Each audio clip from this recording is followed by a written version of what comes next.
thing from my education was the Holocaust, which I learned about only after I came to New York at the age of 22.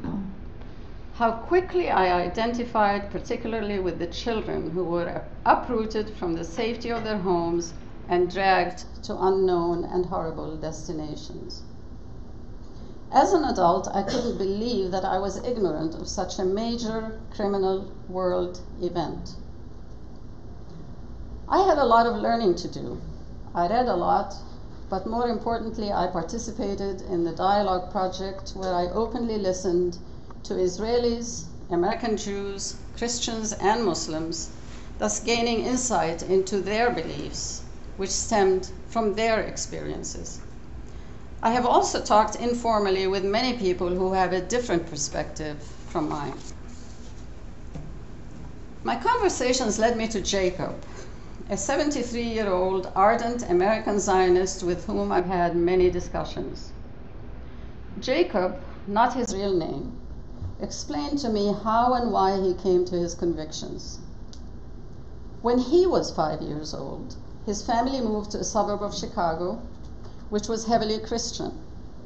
In kindergarten, the kids figured out that he was Jewish and began to taunt him.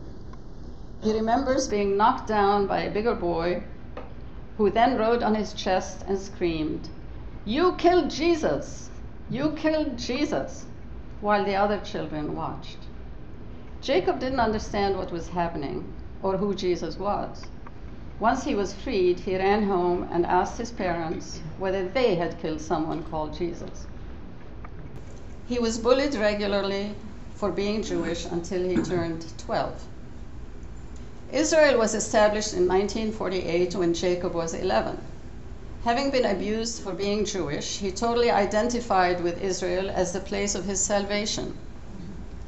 Today, a highly accomplished man, liberal in his politics, and critical of many US policies, he's unable to be equally critical of Israel. He assesses everything through the lens of a small country surrounded by hordes of hostile Arabs. Jacob's story, like mine, highlights the power of individual experience in shaping one's emotional response to Palestine and Israel.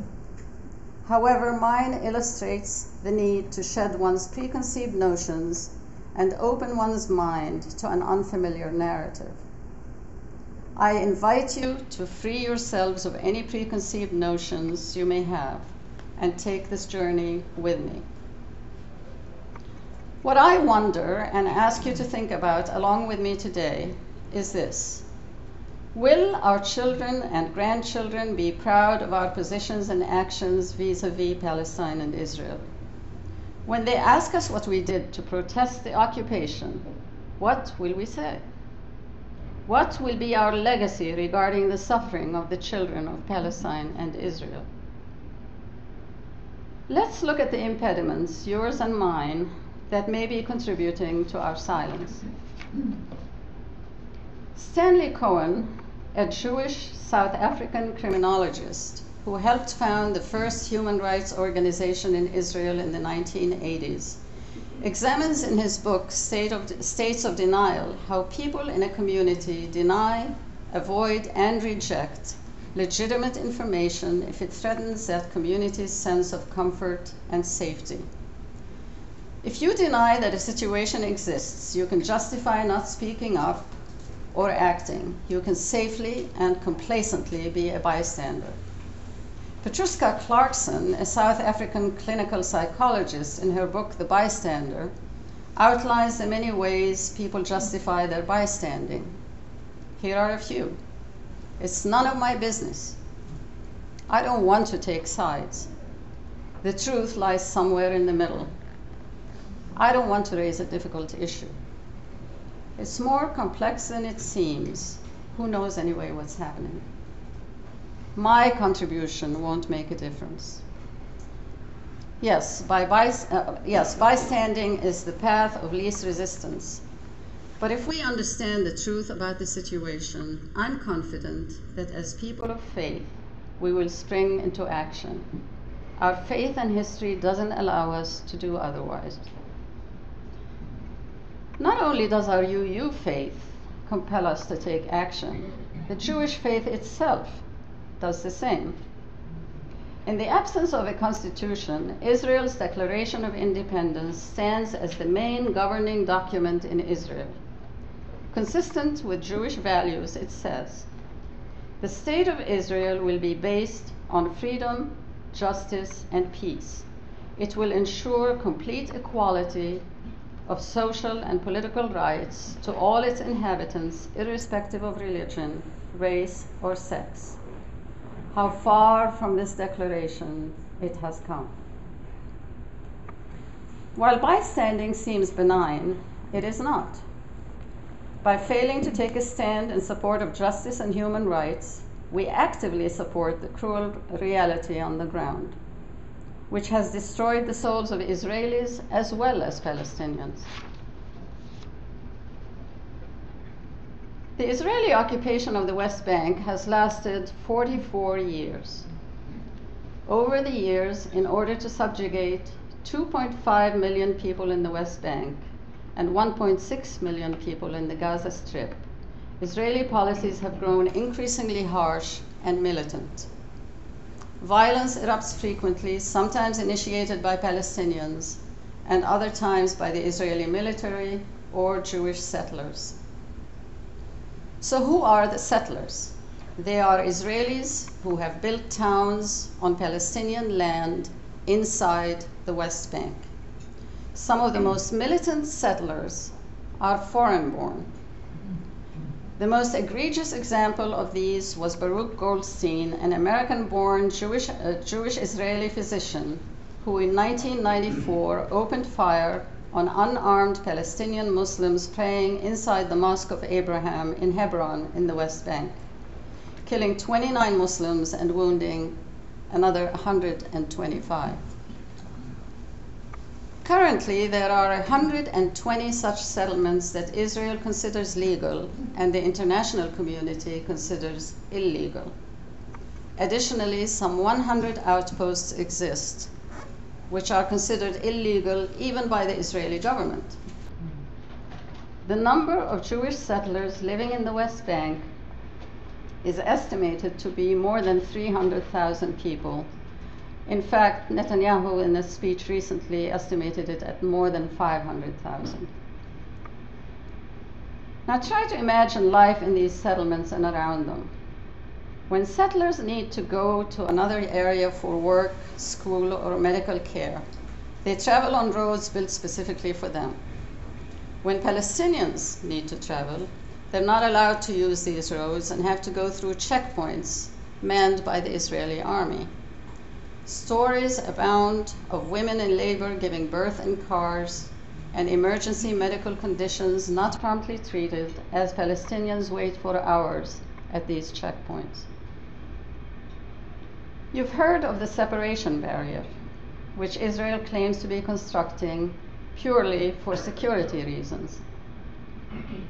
When you think about this barrier, you may conjure up the image of the Iron Curtain, but you would be wrong. You may also think that it's being built on the 1967 borders, which are the foundation of the peace talks. Wrong again. In fact, in some areas, the Israeli military, which is financed by US aid using Caterpillar tractors, prepares the path for the barrier by snaking through Palestinian towns and villages and destroying homes and olive trees along the way. Neighbor is separated from neighbor, families from children, and residents from their workplace and from medical facilities. The Gaza Strip, which is a separate enclave from the West Bank, is no longer occupied. However, Israel continues to have total control of what goes in and out of Gaza. Some describe it as the largest prison in the world, with 1.6 million people crowded in an area the size of Philadelphia, with almost no access to the outside world.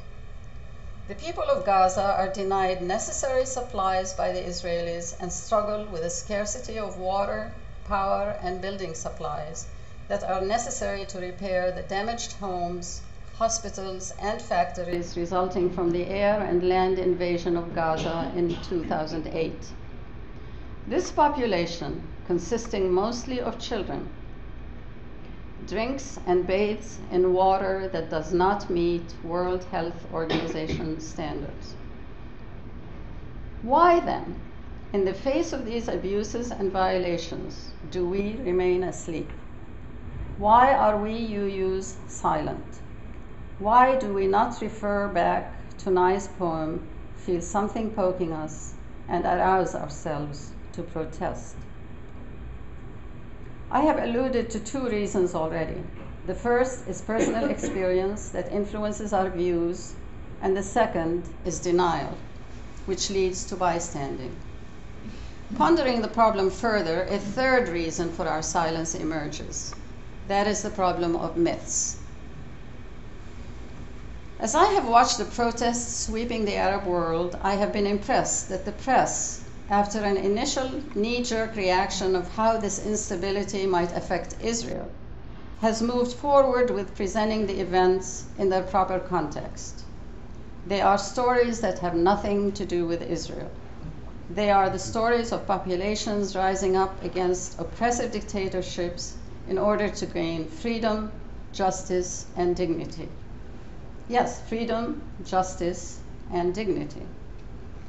On the other hand, for decades, the word Palestinian has conjured up the image of a man with a scarf wrapped across his face throwing stones, or worse yet, a suicide bomber.